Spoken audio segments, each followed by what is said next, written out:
mengajarkan sedikit fikih. Mudahan ada manfaatnya. Semalam, nah buku ini sudah dalam semuanya. Udahlah. Iya. Karena sambil baca di rumah, nih Bapak berikan penjelasan sedikit. Di bab pertama itu, kada usah membuka buku, Gin. Dengarkan saja.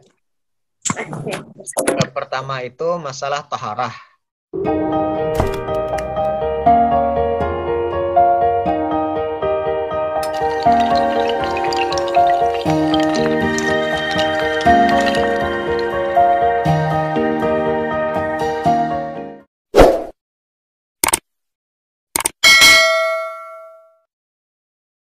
Apa itu taharah? Jadi, taharah itu tata cara membersihkan badan tuh awak. Kayak mandi. Nah, itu taharah ngarannya. Wudu. Yang kedua, tata cara membersihkan pakaian. Cara batatapas itu pun dipelajari dalam fikih. Sebab bila kada bisa batatapas, karena semuanya baju-bajunya ada nang benajis semuaan, maka semuanya baju-baju itu kada sah dibawa sembahyang. Pakaian dalam ada karena tak kumpul salawar ading nang bekas kami kada bisa menapas kita, nah maka semua ibadah kita kada sah. Itu dipelajari dalam taharah. Kemudian yang ketiga, yang dipelajari dalam taharah itu cara membersihkan tempat-tempat kita, wadah kita sembahyang, wadah kita duduk, itu kayak apa cara membersihkannya.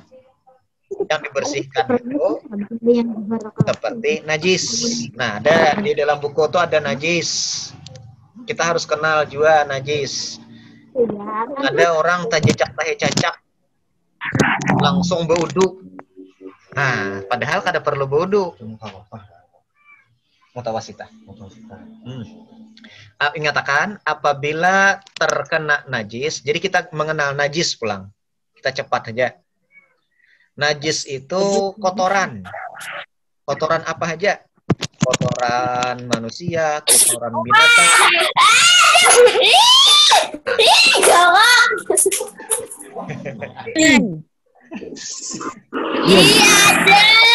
Kasih ading dulu, kasih ading.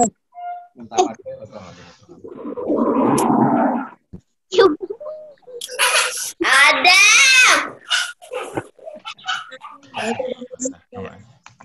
Nah. Jadi Bapak audionya ampun bubuhanmu mati sebentar, tapi suara Bapak dengar loh Kak. Ini nih, beri tanda. Ya. Nah, kita mengenal najis dulu. Najis itu adalah kotoran, kotoran binatang, kotoran manusia, baik yang cair ataupun yang padat, itu semuanya najis. Nah, kemudian najis itu terbagi 3. 1, najis yang disebut dengan mukhaffafah. Mukhaffafah itu artinya ringan. Contohnya apa? Najis mukhaffafah, air kencing bayi. Amun air kencing isni, tuh kada bayi lagi isni, yang isni. Nah, air kencing bayi yang belum berusia 2 tahun dan belum makan apa-apa kecuali air susu ibu. Ini mau menyusu aja. 10 menit. Lah, cara membersihkannya air kencing bayi tadi cukup dipercikan nih baju Bapak. Nah, baju Bapak nih karena kencing bayi cukup dipercikan dengan air. Nah, yang kedua, najis mutawasitah, yaitu najis sedang. Najis sedang itu contohnya kencing manusia, kotoran manusia, bangkai, darah, nanah. Nah, bila terkena itu, maka kita harus membersihkannya sampai hilang bau, warna, dan rasanya. Cara membersihkannya dibasuh sampai bersih. Hilang bau, rasa, dan warna. Adalah Itu najis mutawasitah. 3, najis mughalazah. Najis mughalazah itu hanya 2, yaitu anjing dan babi. Kencingnya kah, kotorannya kah, dagingnya kah, semuanya itu disebut dengan najis berat atau najis besar. Cara membersihkannya dicuci sebanyak 7 kali dan salah satunya harus menggunakan air tanah. Kayaknya penjelasannya penting itu udah lo tahu. Kemudian pelajaran yang ketiga, kita harus mengenal air. Air itu banyu. Banyu banyak kita tahu. Cuma yang boleh dipakai itu hanya air mutlak. Yang lainnya kadang-kala dipakai untuk mandi dan untuk wudhu ataupun bebasuh bakami. Kada boleh. Iya. Lah, ingatkan. Air yang boleh dipakai hanya satu yang disebut dengan air mutlak. Air mutlak itu apa? Air sumur, air hujan, air liding, batang banyu,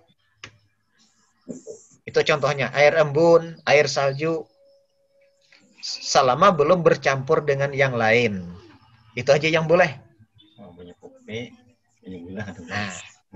Nah, yang kedua, ini kada boleh dipakai. Kada boleh dipakai. Ngarannya tahir gairu mutahhir. Air suci tetapi tidak mensucikan. Contohnya, banyu biasa dibuati teh, banyu teh. Kada boleh. Karena sudah bercampur dengan teh. Kopi, susu. Nah, sirup. Kada boleh. Banyu madu. Mentang-mentang sugih kayaknya mandi pakai banyu madu. Wah, kada sah kayaknya wudunya. Nah, galon bang, bolehkah? Boleh. Nah, jadi air yang sudah berubah warna, rasa, dan bau. Nah, jadi bila sudah rasanya manis, walaupun jernih, tetap kada boleh dipakai. Itu ngarannya air tahir gairu mutahhir. Kada boleh dipakai. Yang ketiga, air mutanajis. Yaitu air yang terkena najis. Banyu biasa, banyu sumur, atau banyu di dalam kolam, kemasukan tahi cacak. Nah, itu kada boleh dipakai, buang. Kada boleh dipakai gasan babasuh bahira, kada boleh. Gasan babasuh bakamih, kada boleh. Ingatkan, jangan musim kemarau, jangan mamalar banyu. Bila babasuh bahiranya kada sah, maka ibadahnya semuanya kada sah. Hati-hati kita. Keempat, air mustakmal. Yaitu air bekas bersuci. Kita berwudu, kepercik. Bahasa kampungnya kepurancingan. Kita mandi, pas banyu bekas kita mandi masuk lagi ke dalam kolam tadi atau ke dalam ember tadi, maka itu disebut dengan air mustakmal. Kada boleh juga dipakai, dibuang. Yang kelima, air musyammas, yaitu air panas yang bekas terjemur matahari. Bisa loh kok berwudu pas banyunya panas. Bisakah? Berwudu di keran, di keran pas banyunya panas. Nah, itu ngarannya air musyammas. Itu juga kada boleh. Karena itu makruh hukumnya sebab bila ditampung asakan bisa merusak kulit. Nah, itu makruh hukumnya. Jadi ngatakan yang hanya boleh dipakai untuk bersuci itu berwudu, mandi wajib, babasuh bahira, babasuh bakamih. Hanya air mutlak yang boleh dipakai. Oke, sedikit mudah-mudahan ada manfaatnya. Ini kuliah umum aja nih, kuliah satu mat. Pelajaran satu mat, mudah-mudahan ada manfaatnya. Kita kada sawat bertamuan. Lah, ya, mudah-mudahan ada manfaatnya. Demikian, Assalamualaikum warahmatullahi wabarakatuh. Waalaikumsalam warahmatullahi wabarakatuh.